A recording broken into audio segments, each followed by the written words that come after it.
पतीला रक्तदाबाचा त्रास जाणवत असल्यामुळे पत्नीने त्यांना तपासण्यासाठी रुग्णालयात नेले। त्यांच्यावर उपचार सुरू असतानाच पत्नीला देखील त्रास होऊ लागला। यातच त्यांना हृदयविकाराचा झटका आला आणि त्यातच त्यांचा मृत्यू झाला।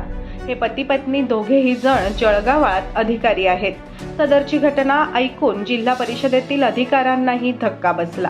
जळगाव जिल्हा परिषदेच्या महिला व बालकल्याण विभागात जिल्हा कार्यक्रम अधिकारी या पदावर कार्यरत असलेले देवेंद्र राऊत आणि त्यांच्या पत्नी तथा जिल्हा महिला बालकल्याण विभागात अधिकारी असलेल्या मयुरी करपे राऊत यांचा हृदयविकारामुळे मृत्यू झाला। जळगाव शहरातील दादावाडी परिसरातील श्रीरामनगर या भागात ते वास्तव्यास होते।